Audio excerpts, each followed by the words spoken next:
Hello, my name is Lawrence Zor, and today I'm going to tell you a story. Yes, a story about the history of Final Fantasy XIV Relic Weapons. You see this thing? This was Summoner's first relic weapon, which has only been surpassed, by the way, by the fiery Bahamut Wings book. This was from Heaven's Word. And actually, my first relic weapon ever was Black Mage's A Realm Reborn relic. Yes, that's right, I started off the game as a Black Mage in A Realm Reborn. And even today, I still play the game as a Black Mage, but in a Summoner's body. That means I don't like to move. So one big thing to note is that relic weapons of the current day and age usually use some kind of exploratory content, some kind of content that they make on the side that is used in order to get your relic weapon. Well, back in the old days when, Grandpa was a wee lad, we instead just used recycled content. Yeah, those dungeons that you run all the time for your roulettes?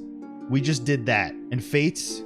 We did lots of Fates. But first, I should probably mention how the very first relic weapon quest in A Realm Reborn was very interesting. It had you fight bosses that they made particularly in order to do the relic weapon. And yes, that was the Relic Reborn Chimera and Hydra. And then you would fight the hard mode primals. This is why we had a hard mode Ifrit and a Garuda and a hard mode Titan. Look at him. This is not what he looked like in hard mode, but this is what I would like him to look like. He's a chicken nugget in my head. Speaking of chicken nugget titans, for the past few months, I've been working on creating a plush with Makeship. And actually, it's gonna release next week. So click the link in the description below to make sure you get in on the pre-order when it goes live on Thursday. But anyway, there was even a very early step in the relic where you had to attach materia to like a broken version of the relic, and I didn't know how to attach materia at the time, so I went on the market board and purchased the item with the materia already attached at a hiked up price. Yeah, they were preying on new people like me who didn't know what I was doing. I was also very intimate with this North Shroud teleport because as soon as you got here, I don't even need the map. You would go down this trail, and you see I had to do this all the time, and so would everybody. Sometimes you'd be going down this way and you would just see a whole bunch of people also going down the same path as you, because we had to go here in order to talk to Geralt. This is where Geralt originated from. It was right here, and this place would be bustling. There'd be everybody here. If you were doing endgame stuff, you were here. Oh wow, hey, somebody's here. It's just like old times. And this is the guy who would make your relic weapon for you. And this was Geralt's little, manservant. So after getting that first step done, there was the best step that everybody loved. Atma. You may have heard of it. People sometimes reference it jokingly. You had to go around 12 different maps, of course in the A Realm Reborn zones, because those were the only maps that existed. And you would farm fates. That's it. And you couldn't even double up by leveling another job while doing the fates, because you had to be on the job that you wanted the weapon for. And the drop rate was abysmal. We don't actually know what the actual drop rate was, but it was probably akin to like a mount drop in a current EX Primal. You could easily go like 200 fates without seeing one. So on average, farming it all day, every day, you would probably get 1 or 2 a day. The drop rate was actually so bad that people were theory crafting secret ways that the drop rate could possibly improve. Like if you went to a zone while it was raining, maybe you got an Atma faster. Or maybe if you kept going and cycling between zones, it would increase your drop rate too. But no, none of those things were true. Now, after getting through that hellhole, which everybody loved, and having your Atma weapon, finally, it was time for the Animus grind, the books. You might have heard of the books. So there were 9 Animus books in total, and you had to buy them with endgame currency. Just to buy the book in the first place, you would have to grind dungeons all day, and then you could buy a book, okay? There's the first grind. In order to even start the book, you had to grind a dungeon all day. Next, each book had a whole bunch of steps. They are as follows. Kill 100 monsters in 10 sets of 10. 3 dungeons, of course on the job with the relic equipped. 3 fates, but not just any fates. These were special fates. These fates were oftentimes so rare that you would wait for them to spawn all day. And even if it did spawn, you weren't guaranteed to actually get a gold medal, because yeah, you needed to get gold, of course. We would even do stuff like wait in multiple zones at the same time and ping each other if one of each other's fates spawned. Then you had to do 3 leave quests. These were not so bad. So yeah, then you get to do it again 9 more times. This step took a long time, but then you were awarded with a shiny Animus weapon. Okay, now that we finished that fun time, next was the Novice weapon grind. For this step, you would collect an item called Alexandrite. It was a shiny green gem thing, and you would use these Alexandrite to meld materia to your weapon. Oftentimes, by the way, you would have to do the expensive materia, so it was also a costly step. But how did you obtain these Alexandrite, you may ask? Well, you could get them from special treasure maps. You would get one treasure map daily, or you could get them from tombstones. If you grinded them all day, you could probably get a couple. You could also do hunting if you hated yourself, or if you hated yourself even more, you could do it from fates. I think the option that I did was grinded out tombstones, because yeah, you needed 75 of them. 75.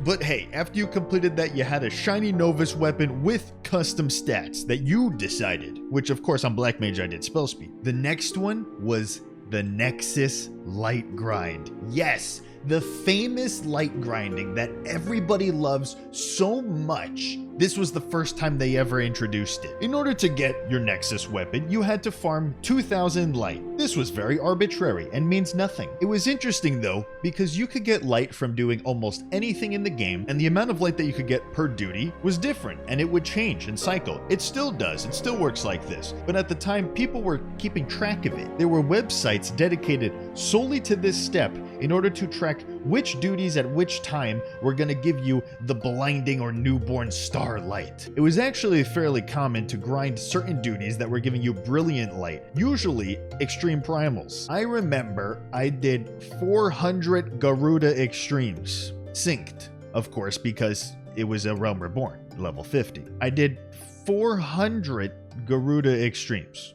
Why did I do that? Why did I do that to myself? Okay, but yeah, so after doing 400 Garuda extremes, you would get a Nexus weapon, and it glowed and it was really cool and neat. Then, finally, the almost final step to get your Zodiac weapon. This was the hardest step in the entire game, and ever since then has been the hardest step in the entire game. Not many people know this because it's been nerfed to the ground, but at the time, it was by far the worst one. Even worse than the books. Do you want to know why? Because this one combined all of the worst things from all of them into one step. It was great. There were only 4 quests you had to do. Pretty easy, right? All of them had crazy items that usually cost a crap ton of gil. And I mean, take a second mortgage on your house kind of gil, along with some things that cost tomes that you had to grind a bit, right? But those things weren't so bad. The real things were essentially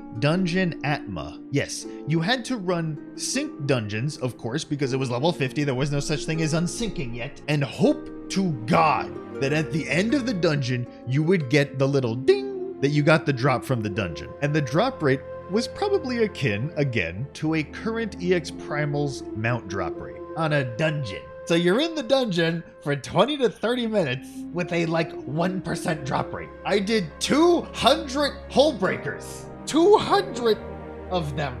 I counted. Yeah. And there were 16 dungeons, 16 drops that you had to get. Yeah.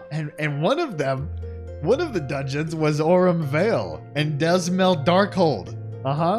Yeah. Imagine having to do 200 Aurum Vales. I didn't, luckily. I got that one in only a couple runs, thank God. But after dragging yourself through the hardest grind in all of Final Fantasy XIV, you get a Zodiac weapon that doesn't glow anymore. But that's okay, because the last step was the Zeta step, and this one, it was kind of a victory lap. They still brought back the lights, but it was much faster to get the lights this time, and you kind of just went back and grinded Garuda again. You know, in case you wanted to go back and 400 Garudas wasn't enough. But then, finally, you were rewarded with a glowing Zeta weapon. And that, my friends, is just one relic weapon. Some people did every relic weapon for every job. Those people are very powerful. I am not, though. I had 2. I did 2 on content, and I think that was enough for me. But now you could go ahead and go do the whole thing, like lickety-split. So yeah, now that I'm done inflicting emotional pain on myself, I think I'm done here. But okay, Grandpa's gonna go back to bed now. Make sure you check out the makeshift campaign campaign, link in the description below, so you get to pre-order my plush when it comes out on Thursday. I'm gonna have a video of it and show you guys what it looks like.